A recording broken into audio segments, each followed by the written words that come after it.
Bonjour à toutes et à tous et bienvenue dans Le Monde ou Rien, l'émission live des conquérants du Web3. Et aujourd'hui, je reçois Kader de Metacard, Quentin Riviera, qui était venu déjà nous voir, qui est de la communauté des cryptomasques et qui va aujourd'hui venir nous parler d'autres choses. Et puis, je reçois Sébastien Gouspillou, mineur de Bitcoin. Et on va avoir évidemment la chronique de Daniel. Et c'est moi aujourd'hui qui vous fais une chronique en début d'émission spéciale minage de Bitcoin. Donc, on va parler beaucoup de Bitcoin, mais quand même de NFT. Enfin, voilà, c'est une émission assez diversifiée. C'est assez cool. Je suis trop contente de faire cette émission. Je l'ai bien préparée et je vous ai fait un petit édito. Donc, je vais commencer par parler un petit peu de l'atmosphère dans les cryptos en ce moment. Là, tout le monde est en train de se déchirer pour décrypter les messages de SBF, de FTX, et puis à recouvrir de mèmes et de drama Twitter. Donc, c'est vraiment n'importe quoi. Et pendant ce temps-là, la presse et des personnalités politiques s'emparent aussi du sujet. Donc, c'est assez cool. En fait, on parle de nous. Alors, pas trop en bien, mais on parle de nous quand même. Et donc, j'ai l'impression que l'audience est revenue un petit peu et c'est assez cool. On a fait des superbes spaces de secteurs. On a discuté de plein de tabous dans les crypto-tabous sur les grandes problématiques qui traversent le Web3, les cryptos et même Bitcoin. On avait beaucoup de Bitcoin maximalistes ces derniers temps. Ils sont revenus à la charge, alors parfois un petit peu agressifs, mais certains ont apporté aussi leur regard et leur expertise pour nous aider à sortir des exchanges centralisés. Donc, c'est le moment, en fait, de vous connecter et d'essayer de comprendre absolument ce qui se passe dans ce milieu-là parce que c'est en train de bouger. Et alors, je voulais aussi vous parler du fait que les bitcoins quittent les plateformes et ne sont pas revendus. Donc ça, c'est plutôt assez cool. C'est une nouvelle que j'ai vue hier. C'est la tendance du moment. Et puis, je voulais vous parler aussi d'un truc. C'est ce journal. Voilà, le 20 Mint est sorti et je suis ravie parce que c'est sur le sujet de l'inclusion dans le numérique et le fait que ce qui peut bloquer un peu le Web3, c'est tout simplement l'inclusion numérique et en fait, d'abord ça et après l'inclusion dans le Web3. En fait, si on n'est pas connecté, c'est compliqué d'être intégré dans le Web3. Et ce que j'ai trouvé super, c'est il y a une interview donc de Ariel Wengroff qui travaille chez Ledger, qui a un parcours incroyable. D'ailleurs, j'aimerais bien la rencontrer et discuter avec elle, ça serait vraiment incroyable, qui dit que le Web3 et la crypto sont faits pour les opprimés. Et ça, c'est quelque chose qui me tient à cœur. On doit absolument garder dans le Web3, pour moi, cette valeur d'inclusion et ne pas nier les identités de chacun, essayer de faire en sorte que voilà, les créateurs puissent gagner plus d'argent, que des personnes qui n'avaient pas accès à certaines choses aient accès à certaines choses. C'est ça qui nous différencie du monde traditionnel, du web d'avant. Alors peut-être pas du web 2 qui a été quand même aussi assez démocratisé, mais en tout cas qui nous redonne du pouvoir à tous et qui en donne à ceux qui n'avaient pas leur part du gâteau auparavant. Et moi, je pense que c'est très important. Donc peut-être que Daniel nous en parlera tout à l'heure. Je ne sais pas ce qu'il a prévu pour sa chronique. Mais voilà, c'était mon édito. Et je vais tout de suite donner la parole à Kader et Mehdi aussi, qui est venu de Metacard. Et puis, on va commencer cette émission. Bonjour à tout le monde. Je vais mettre vos commentaires pendant ce temps-là. Coucou Kader.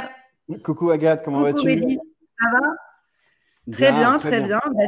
Ça fait longtemps que je voulais vous recevoir. Vous êtes pour moi un peu un ovni Metacard. Donc voilà, la due diligence a duré pendant des mois, mais voilà, je pense que Chantal Lang a asséné le dernier coup la semaine dernière en venant sur le live et en me vantant les mérites de Metacard. Et puis je trouve que vous avez aussi vous avez un superbe projet depuis le début. J'y crois beaucoup.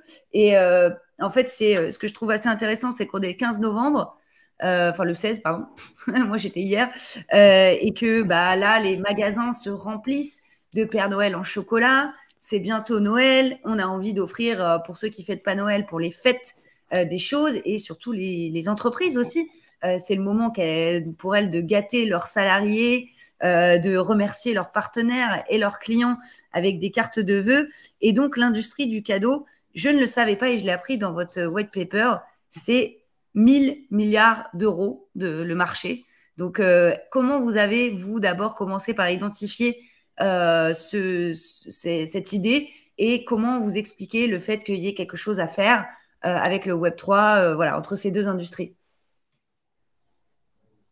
Je peux commencer par répondre. Je vais rapidement me présenter, si tu me le permets, Agathe. Donc, Ah moi, bah bien Kader sûr, avec grand Mehdi, plaisir. Moi, 47 j'étais ans. partie comme ça, C'est quoi. adorable.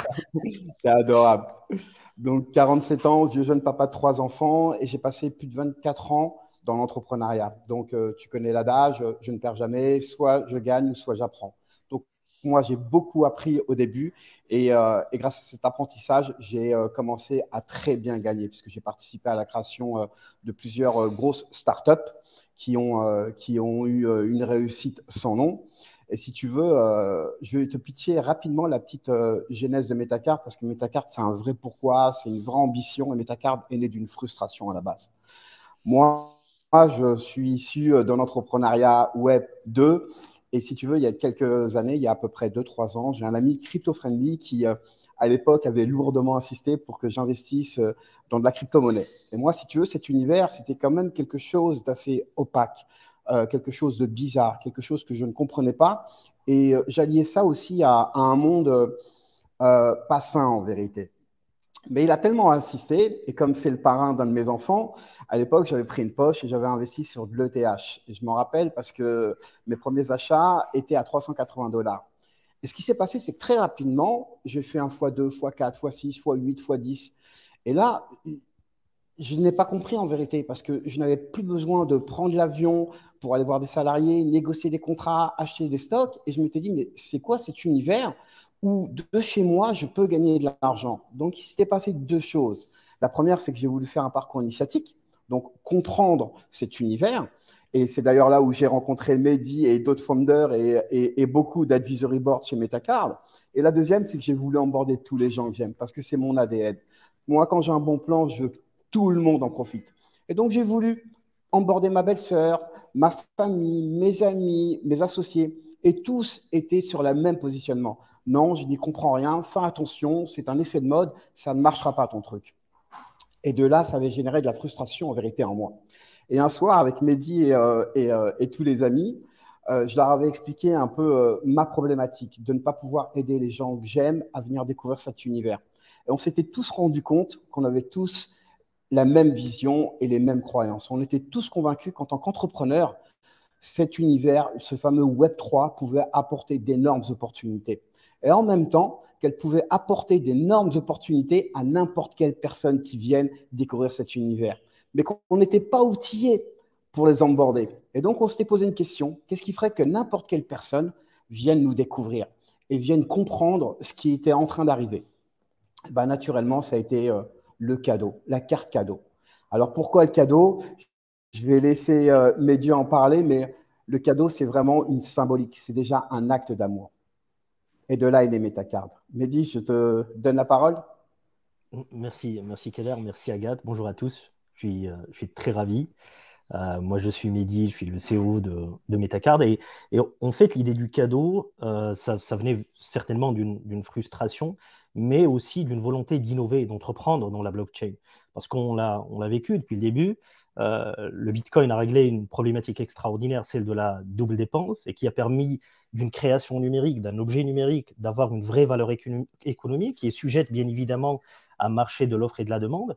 Et je dirais crescendo, on a vu un peu l'établissement de marchés financiers, l'établissement du trading, de la spéculation, etc. Ce qu'on vit aujourd'hui, on s'est dit aujourd'hui la blockchain règle une vraie problématique, celle de l'identité, celle de la propriété, celle de l'authenticité. Pourquoi ne pas investir une infrastructure qui va permettre de créer un nouveau modèle économique, tu l'as dit au début Agathe, qui va protéger les créateurs, qui va permettre aux artistes numériques d'avoir une nouvelle niche de développement, d'avoir au business un nouveau modèle économique pour créer du neuf, pour innover, pour fidéliser, pour aller chercher de nouveaux marchés. Et le cadeau est une industrie extraordinaire. D'abord parce que, comme il a dit Kader, c'est une symbolique qui permet de partager, de rapprocher les gens entre eux. Et en plus, c'est un produit qui est viral intrinsèquement. Ce qui veut dire aujourd'hui, la viralité est le principal, je dirais, nerf de la guerre de chaque application. Le cadeau est viral par naissance. Et donc, on s'est dit, très bien, comment on peut faire ça? Tiens, on va faire un exemple. Kader, est-ce que je peux t'envoyer un NFT? Il m'a dit, OK, ça marche, je peux t'envoyer un NFT. Et on s'est rendu compte que c'est vraiment complexe, parce que j'ai besoin qu'il me communique ses 25 caractères de sa wallet, de sa public key, c'est complexe, qu'il ait déjà une wallet, et que moi, je ne me trompe pas dans les caractères pour que je puisse envoyer cet NFT. Donc, on s'est dit que le parcours de consommation, il est vraiment lourd, il est complexe, et il ne répond pas à cette problématique du fait d'attirer la curiosité des gens, les inviter à découvrir et de pouvoir leur offrir un environnement agréable et amusant. Donc, on s'est dit, on va aplatir toutes les complexités, on va créer une vraie solution, un vrai écosystème qui va permettre à des gens de pouvoir envoyer de la crypto, des NFT qui sont indexés à des services, que des créateurs vont créer pour pouvoir aller chercher d'autres clientèles. Et c'est comme ça qu'on a créé Metacard. Ouais, ben c'est super. En fait, il y a un côté très adoption parce que, par exemple, moi, si j'offre quelques cryptos comme ça là, sur une carte, peut-être vous allez nous expliquer après que les différents produits et services que vous avez, mais en offrant, et si jamais il y a intégré dedans le process pour recevoir le cadeau, il peut y avoir une création de wallet via le cadeau. Et donc, en fait, ça fait une personne de plus qui détient des crypto-monnaies. Donc, l'enjeu d'adoption est je trouve, vraiment super. C'est pas facile d'intégrer, en fait, une nouvelle personne dans ce genre de choses. Donc, je pense que, notamment aux entreprises, pour que vos salariés commencent à comprendre comment ça fonctionne, vous leur offrez à tous un NFT. Peut-être qu'une seule partie de eux vont suivre le tuto pour le recevoir ou je sais pas, voilà. Mais c'est quand même déjà plus de personnes qui sont dedans et à qui vous pourrez ensuite envoyer des NFT, faire un parcours, pareil pour un parcours client, etc. Donc c'est vraiment superbe. Et puis je pense que il y a aussi un enjeu par rapport un peu comme dans la billetterie au niveau de la logistique ou tout ce qui est ticketing, chèque cadeau, tous ces trucs-là où il peut y avoir des faux. Peut-être que là-dessus, vous apportez aussi des solutions. Donc, je vous invite peut-être à me dire un peu quels sont les différents produits que vous avez prévus de lancer. Peut-être nous expliquer un peu dans quel ordre vous allez le faire, enfin les prochaines sorties, qu'on comprenne un peu le parcours que vous allez faire. Parce que j'imagine que vous ne pouvez pas lancer tout en même temps, quoi. Exactement. En fait, le marché du cadeau, on peut le scinder en deux, selon la vision de Metacard. D'abord, les cartes cadeaux, c'est le marché roi qui aujourd'hui pèse plus de 845 milliards de dollars. Et aussi, un autre objet qui est les cartes de vœux, qui ont connu une évolution, qui ont devenu les greeting cards numériques, donc les cartes de vœux numériques. Et donc, ces deux produits, ils connaissent des faiblesses systémiques au niveau de leur création de valeur. D'abord, les cartes cadeaux, c'est l'industrie la plus ciblée par les hackers. Donc, il y a récemment 895 000 cartes cadeaux ont été dérobées d'une valeur de 38 millions de dollars.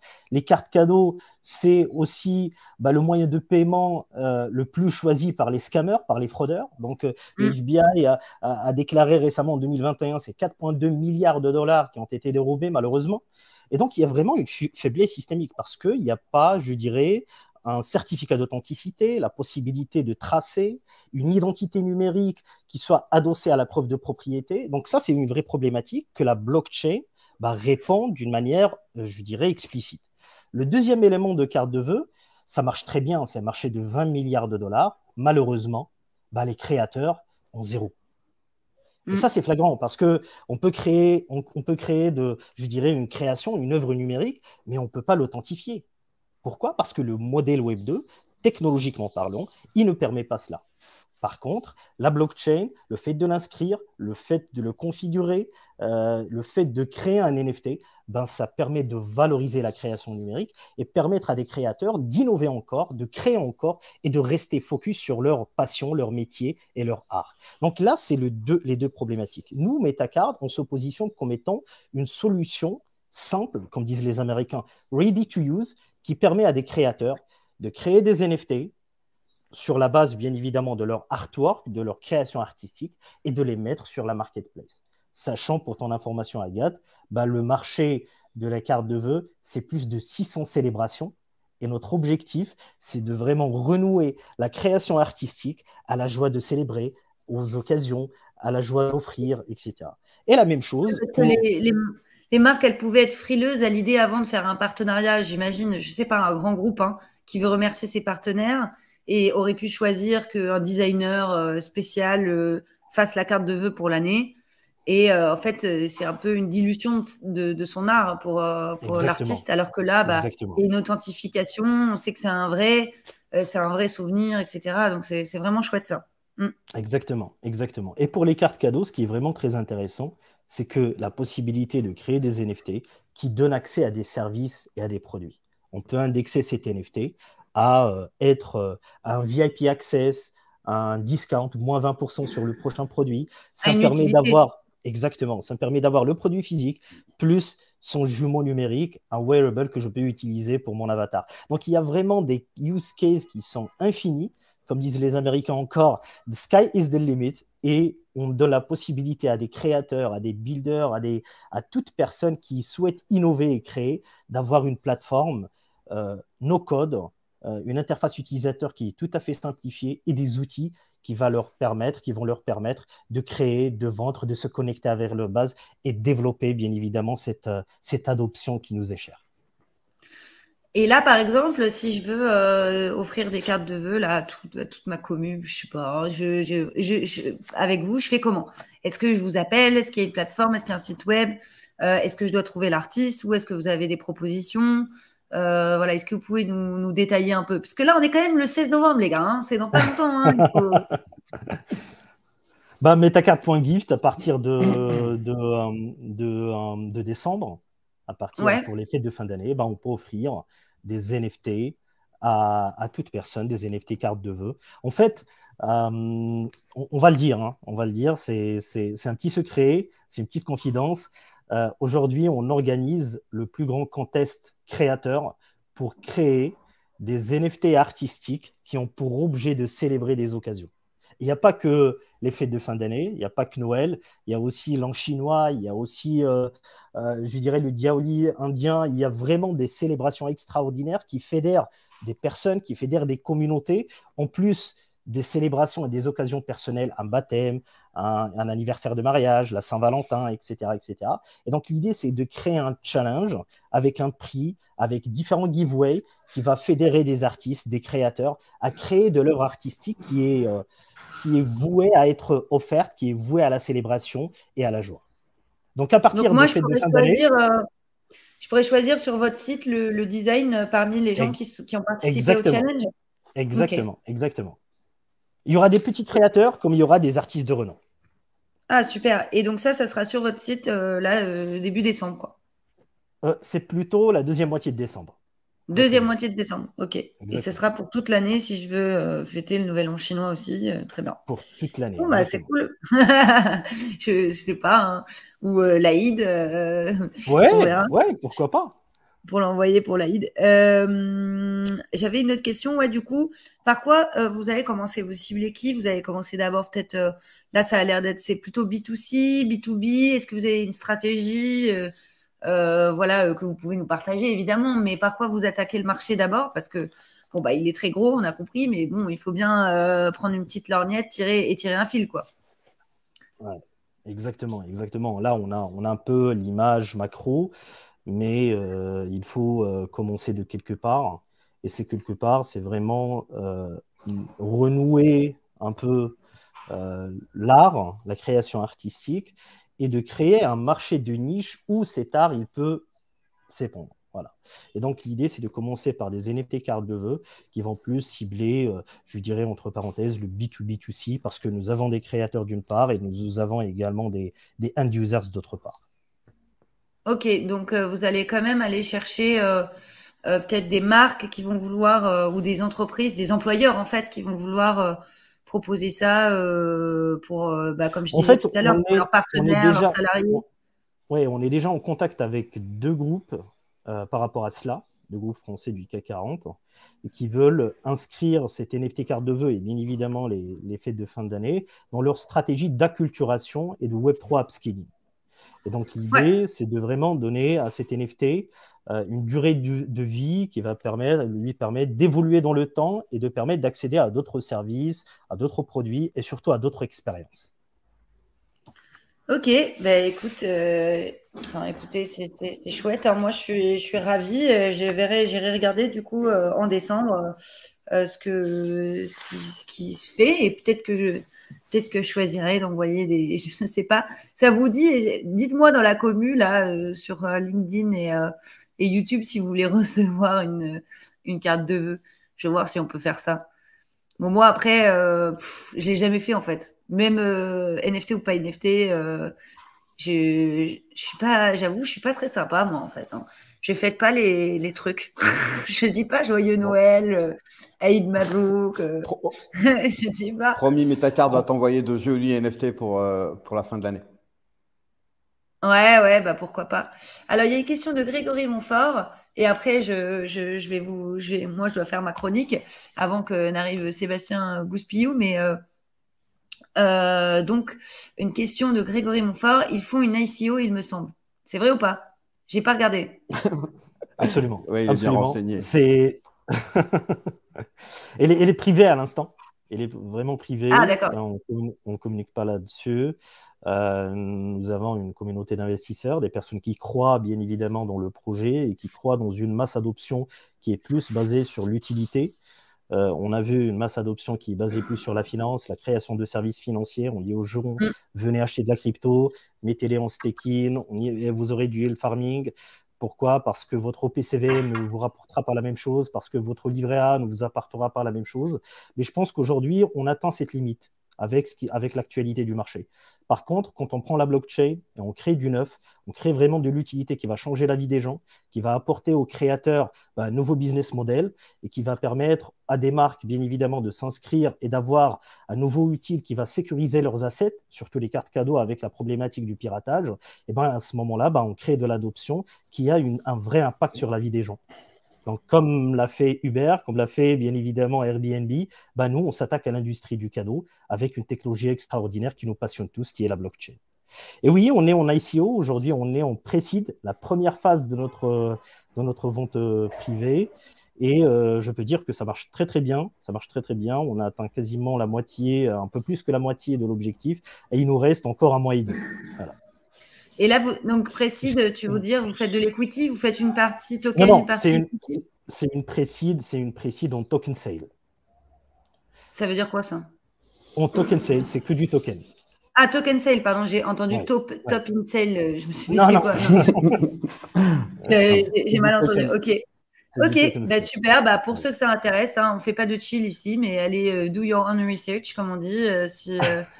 Voilà, à vous de voir. Est-ce qu'il y a des conditions minimum ou est-ce que vous choisissez vos investisseurs et puis je vais finir avec est-ce que vous avez besoin de quelque chose peut-être recrutement, accompagnement, je sais pas, profitez-en pour si vous avez un message à faire passer.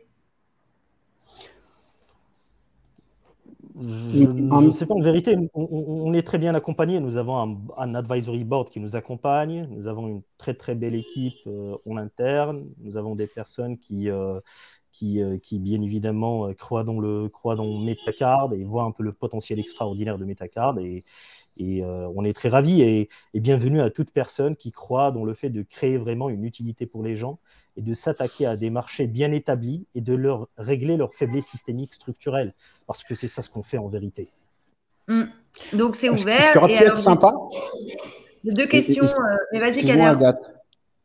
Ouais, ce qui aurait pu être sympa, Mehdi, c'est peut-être de faire une démonstration en live, le fait d'offrir du stable avec un NFT.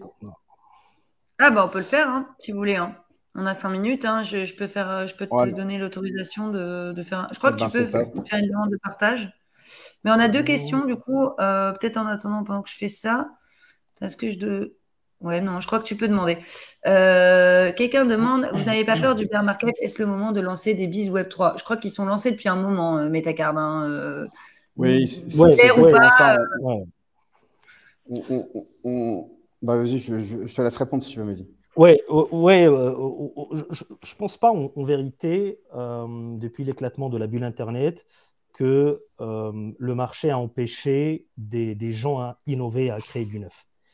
En fait, je pense que l'innovation, le fait d'entreprendre, d'utiliser une technologie pour régler des problématiques actuelles, je pense que c'est l'élément le plus naturel. Par contre, c'est vrai qu'il y a des interactions collatérales du bear market. Quand il y a bear market, la motivation elle est au plus bas. Quand il y a le bull market, c'est la motivation au plus haut. Mais cela n'empêche pas de créer des business, de créer du neuf et d'apporter de la valeur. Je pense que après l'éclatement de la bulle Internet en 2000, 2001, 2002, c'est à ce moment-là qu'on a vu apparaître les meilleures innovations qui ont changé notre vie aujourd'hui. Et grâce à elles, on est connecté aujourd'hui. Donc, voilà. Ouais, alors j'ai une question qui aussi, c'est vrai que j'ai complètement oublié de vous demander quelle blockchain vous utilisez. Aujourd'hui, notre vision est d'être ouvert à tout le monde, hein. On attend l'innovation qui va permettre une interopérabilité entre toutes les blockchains, pardon. Mais il faut commencer de quelque part et on a choisi la BNB Chain. Ok. La Binance Smart Chain, voilà. On a Laurent Gilbert qui valide ce que tu viens de dire. Il faut aussi faire la différence entre la crypto et les cas d'usage Web3. On est dans la construction, pas dans la spéculation. Absolument. Exactement. C'est exactement ça. Bravo. Bravo. Ben, écoutez, les gars, merci beaucoup d'être venus. Je suis très contente. Si vous voulez rester, vous pouvez, hein. Moi, je vais faire une petite chronique seule, là, avec partage d'écran. Je vais improviser. Si tu as réussi on peut faire une petite démo. Hein, non, j'arrive pas à présenter. Je ne sais pas pourquoi. J'ai un petit souci. Sinon, c'est pas grave. On refera. Vous revenez de toute façon. Bien sûr. Et au pire, si vous voulez rester, vous pouvez rester parce que j'ai assez de place aujourd'hui pour qu'on ait un peu de temps, ou si vous voulez revenir un peu plus tard dans l'émission, Daniel va arriver vers un peu avant 13h. Si vous voulez, après, en général, on débat, il y a un peu plus de temps. Si à ce moment-là, vous êtes libre et vous avez envie, vous avez trouvé une solution, on fait ça. Sinon, vous reviendrez un jour, hein. De toute façon, l'émission ne va pas s'arrêter comme ça, quoi. Donc voilà. Et j'étais vraiment contente de vous avoir et je pense que c'est un très beau sujet à regarder maintenant qu'on est mi-novembre. Et puis, voilà, en plus, vous êtes finalement quand même pas mal dans mon entourage, donc je suis très contente de vous avoir eu. Merci beaucoup à tous les deux. Et puis, moi, je vais commencer un gros défi quand même, hein. Donc, ciao.